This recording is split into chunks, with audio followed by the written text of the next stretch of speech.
Olá, meu nome é Denise, vim aqui conversar com vocês sobre a cirurgia da coluna cervical. Muitas pessoas têm medo, né? Mas algumas não tem como fugir por ordem médica igual a minha, né? Eu como operei de emergência. Então, uma pergunta que muita gente deixa lá para mim, o que eu sentia para ter operado a coluna cervical, né? Porque eu tive a hérnia na C6 e C7 e também foi a descompressão que eu fiz a artrodese, né? Que se vocês forem pesquisar aí, é um cage, é um chipzinho, né? Uma pecinha quadrada ali, parece uma bateria mais grossinha. E foi colocado, né, na C6 e C7 para não ficar ali um buraco, né? Usei osso sintético, não foi enxertado. Aqui eu tenho osso sintético. E também eu tive mielopatia. Então, a minha medula, ela foi meio que esmagada, né? Tô falando isso no meu termo, né? De paciente. Ela foi esmagada pela hérnia, então ela foi pressionada. Eu vou deixar uma foto aqui para vocês verem, sempre eu deixo, né, nos vídeos para vocês compararem, talvez, com uma ressonância aí de vocês, né, para ver como que tá o seu caso e como estava o meu. Outro dia eu mandei, né, para uma seguidora e ela virou para mim e falou assim: nossa, a minha não tá tão assim. Então, fica uma bolinha preta lá na ressonância, esmagando assim, sabe? A parte da medula. Então, esse foi a parte mais grave minha. Então, foi feito 3 coisas. Agora, por que eu operei de emergência? Como que eu cheguei até a cirurgia? Eu comecei a sentir uma dor nas costas muito grande, insuportável. Parecia que formigava minhas costas, tinha hora parecia que era tipo facada nas costas, dava sabe, é uma dor, quem tem essa dor, gente, é uma dor horrível, uma dor ridícula de aguentar. Então eu ficava quieta na cama da minha mãe, sabe assim, é uma dor insuportável. Daí eu procurei um médico. Só que detalhe, né? Era ano de 2000 e começou a pandemia. Ele deu para mim, esse ortopedista, era do convênio, né? Ele me deu eletroneuromiografia para fazer e mais a ressonância. O meu convênio era novo e eu tinha que esperar uns 15 dias que daí já ia liberar esse exame. O que aconteceu? Veio a pandemia. Todo mundo fugiu do hospital, né? Quem não precisava ir até o hospital. E eu acabei não fazendo nada e aquela dor foi passando, tal. 2021, a coluna deu sinal de dor através de formigamento nas pernas e nos braços. E eu procurei um vascular. Então, o que você pensa? Formigou a perna, eu vou no vascular porque minha perna tá inchando. Só que foi tudo errado. Então, em julho, o vascular pediu para fazer um ultrassom com Doppler lá, tudo das pernas. Não tinha nada de reclamação da coluna. Conclusão, nesse ultrassom, a médica achou o meu caroço do câncer na coxa, e daí eu saí de lá, fui fazer ultrassom de coxa e já comecei a história do câncer, que já tem vídeo aqui no canal, né? Que eu tive o câncer na coxa, um lipossarcoma grau 2, né? Um câncer raro. Então resolvi o problema do câncer e enquanto eu estava esperando em setembro de 2021, olha, já era 2021, eu comecei a ver a coluna em fevereiro de 2020. Então, daí 2021, já era setembro, eu reclamei para o médico, falei, não aguento de dor aqui no meu ombro, eu não posso me mexer. Ai, será que é bursite? Daí não era. E eu não aguentava de dor aqui. Mas como o câncer, a palavra câncer, era maior desse tumor, então a gente foi cuidar mais do outro, né? E tava esperando sair a imunohistoquímica e tal. Então, a gente não deu muita atenção. Ele deu de novo o exame da eletroneuromiografia, que esse exame é importantíssimo para a coluna. Eu acabei pondo o papel na gaveta e só queria saber de ver o resultado, que ainda não sabia que era câncer, até então era um tumor. E daí eu operei, tirei o tumor, veio que era maligno, tal, e a coluna ali quieta, mas doendo. Eu operei a perna. Quando chegou na virada do ano, eu fui para Campos do Jordão no dia 1º com o meu marido. Eu passei lá, tal, mas eu dei aquela deitadinha à tarde e eu acordei gritando de dor. Eu tava lá, mas gritando de dor, que tinha faca nas minhas costas, faca no meu ombro. E a dor é insuportável. Eu só sei que viemos embora, né? Ficamos lá só 2 dias. E aquela viagem de Campos do Jordão até Sorocaba, eu vim deitada com o banco da frente. Assim, estiquei o máximo que podia e vim deitada. E até então eu tinha uma ressonância do crânio, até do crânio a minha oncologista pediu, porque não era bursite, né? Eu cheguei de Campos do Jordão, no dia seguinte eu fui fazer a ressonância do crânio para descobrir. Eu falei, agora eu tô com alguma coisa na cabeça. E não era nada, graças a Deus. Ela mandou eu ir pro neuro. Chega lá, pela 3ª vez, o neuro, antes foi o primeiro ortopedista, depois foi o que operou minha perna do tumor do câncer, e esse neuro me deu o exame para fazer eletroneuromiografia.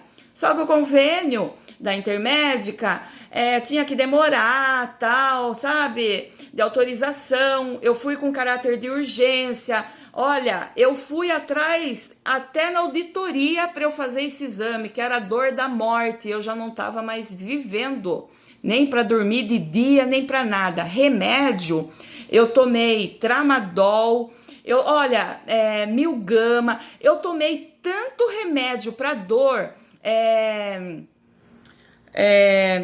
Eu tomei tanto remédio para dor que era igual tomar farinha. Quem tem a dor da coluna, da hérnia, não adianta tomar remédio, que é a mesma coisa você tomar farinha. Eu gastava o dinheiro, o médico chegou a dar um remédio de dor de R$200. Meu marido foi lá, comprou, falou, não, agora você vai ficar boa, né? Então, a dor da hérnia não passa com remédio. Se tiver a sua dor da hérnia passando com o remédio, ainda não é grave. Porque quando está grave, não passa com nada. É uma coisa assim, eu tenho experiência, até pregabalina eu tomei, não fazia nada no meu corpo. Passava uns dias, eu mandava WhatsApp pro médico e nada.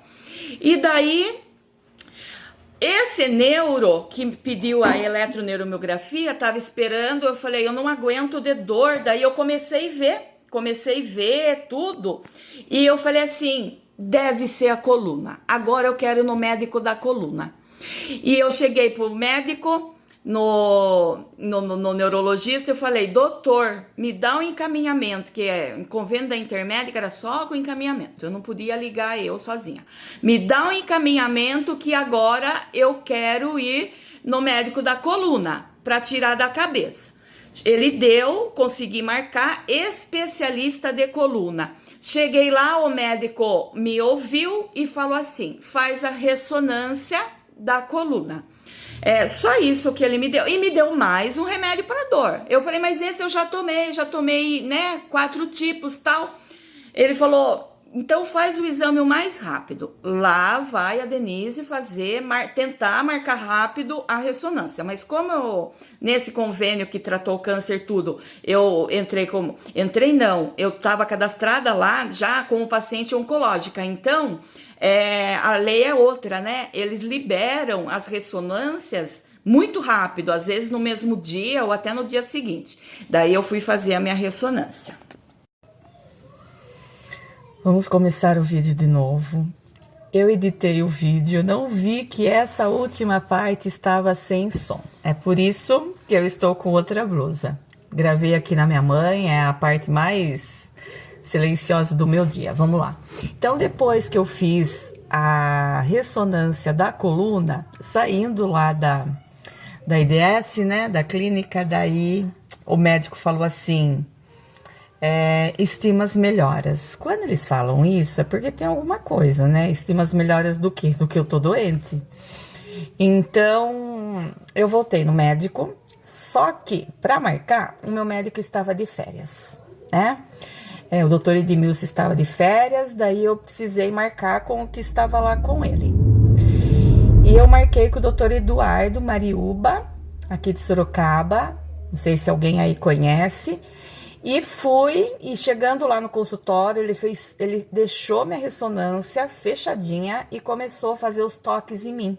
Mexia minha perna, mexia meu braço, mexia meu antebraço, a mão, tal. E foi falando, ó, aqui não é, aqui essa parte da coluna também não é. E quando é a cervical, ela atinge muito o braço e a mão. Então, ele tinha certeza que o problema era na cervical, sem olhar meu exame.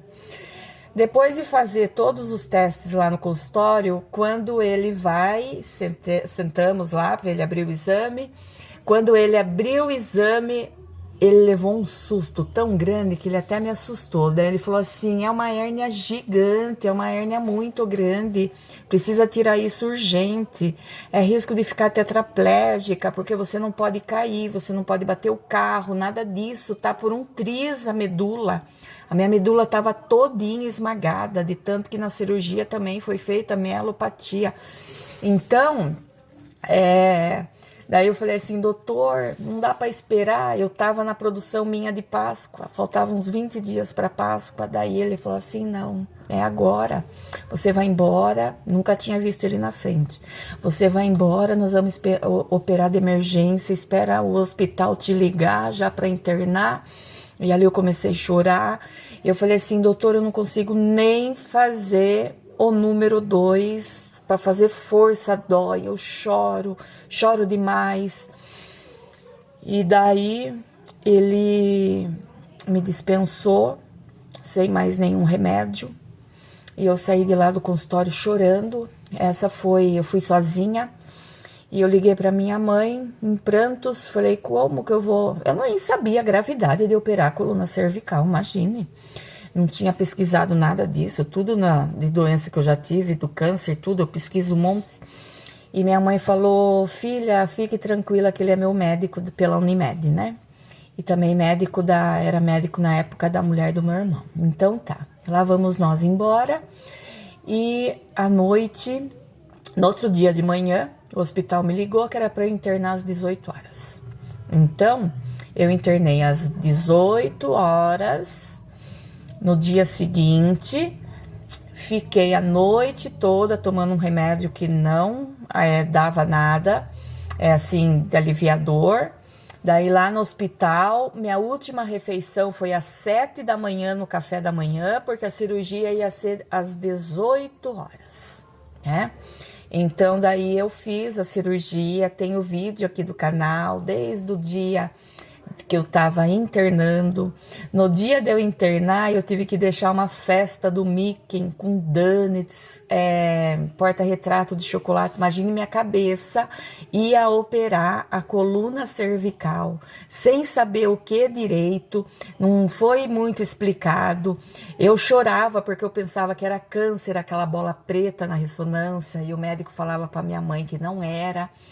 Então, que no dia seguinte a minha mãe foi lá numa consulta, minha irmã até gravou ali escondido o que o médico falava das coisas que minha mãe perguntava sobre mim, se não era câncer mesmo, não era um tumor, que talvez o médico estivesse escondendo de mim. Daí elas: fica tranquila, olha o que o médico falou, é por ser escuro, ali é hérnia mesmo, não é tumor.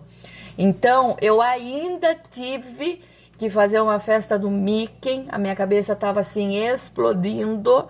eu ia parar a minha vida ali por uns 2, 3 meses, sem estar organizado nada na minha casa de compra de comida congelada, com 2 adolescentes, mais o marido, nada.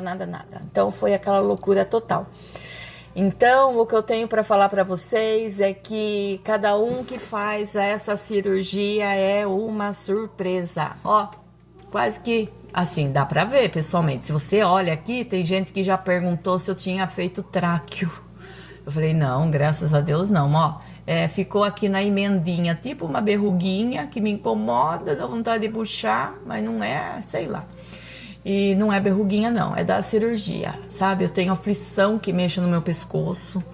Aqui eu tenho a tireoide Hashimoto também, né? Tenho a tireoide Hashimoto. Então, tem gente que opera aqui do lado, mas eu operei por aqui. Tem gente que opera por trás. Na hora de internar, tinha a anestesista lá, ela mandou abrir bem a boca para medir lá se ia, né? Que cano, acho que é a medida do cano, sei lá, que ia na minha boca. Então, foi uma anestesista mulher. Eu só digo para vocês, tenham fé. Sorte que eu não sabia de nada na minha cirurgia. Foi assim incrível. Na hora que eu acordei, eu caí na real, que eu sobrevivi, sabe? Que eu sobrevivi, mas ainda não sabia o risco que eu tinha corrido. É por isso que eu entrei para operar. Quem vai operar fazer essa cirurgia, eu cheguei na sala lá cirúrgica, lá no centro cirúrgico, tinha um monte de fita de esparadrapo pendurado, umas tiras na parede, um monte. Eu falei, Jesus, essa sala é para mim, né? E aí? Daí, depois, eu perguntei pro doutor por que era aquelas fitas. Daí ele falou que eu, entubada, eles têm que pegar o meu braço, deixar bem reto, e eu não podia me mexer aqui, né? Então, eles prenderam o meu corpo com aquelas fitas para ficar bem perfeito aqui, porque assim, eu acho que qualquer movimento dá ruim, né? Se der ruim, fica na cama e na cadeira. Então, tem que pedir muito para Deus, né? Eu fiz a cirurgia da mielopatia, descompressão na medula,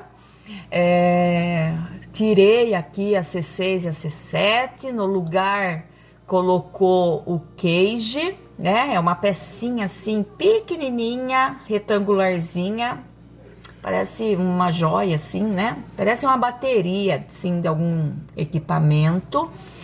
E mais osso, enxerto com osso, como que é o nome? Osso sintético. Eu não tirou nada do meu corpo, né, para não abrir. Então, teve essa possibilidade de fazer. Osso sintético, colocou aqui também. Então, é isso aí. Eu vou vir aqui mais vezes para contar mais do pré, né, do pós-operatório. O pré já é esse vídeo, mas o pós-operatório tem ainda. Eu vou colocar aqui, eu vou montar esse vídeo, o próximo. Quando eu tirava o colar e deitava na cama e ficava fazendo store, que era a única coisa, né, para fazer. Então, da cama pro sofá, do sofá pra cama. E quando eu deitava na cama, era o horário que eu deixava meu pescoço respirando sem o colar, mas eu ficava assim, sem me mexer. Eu também teve um vídeo no store que eu ensinei a fazer moqueca de peixe. Eu acho que eu tinha 12 dias ou 10 de cirurgia. Fui pra cozinha porque me deu vontade de fazer moqueca de peixe. E a gente é forte, a gente é mais forte do que espera. Então, essa cirurgia, cada um vai ter sua história, cada um vai ter seu médico. Uns conseguem fazer, vai num médico, vai no segundo, vai no terceiro pedir opinião. A minha não deu tempo. Não tinha nem liberado minha cirurgia, eu fui no médico sem liberar. Então, é isso aí, quem vai fazer essa cirurgia, força. Já contei um pouquinho da minha história para aliviar um pouquinho o coração de vocês. Beijo grande e até o próximo vídeo. Se inscreva aqui no canal, tá bom?